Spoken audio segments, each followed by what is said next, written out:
Hello everyone, this question appears in class 7th NCERT chapter of perimeter and area.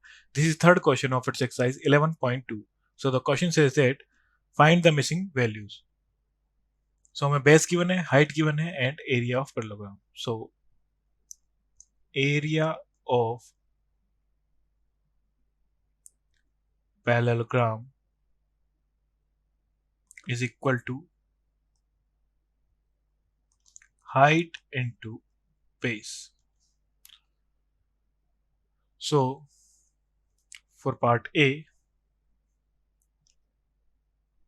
area is equal to h into p. So area हमें given है 246 is equal to height हमें find out करनी है and base given है 20. So height is equal to 246 upon 20. So हो जाएगा 12.3 centimeter. For B, area is equal to height into base.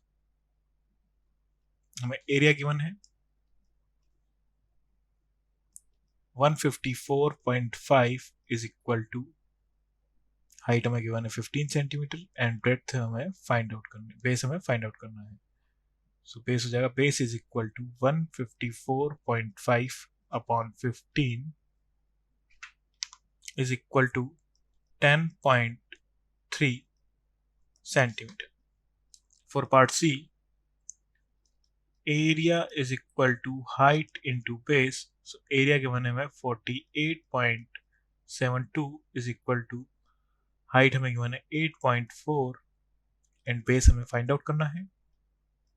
So base is equal to, by cross multiplication, 48.72 upon 8.4. So इसे simplify करेंगे. So हमारे पास value आ जाएगी 5.8 centimetre. Part D is area is equal to height into base. Area given है 16.38 is equal to height हमें find out करनी है and base given है 15.6.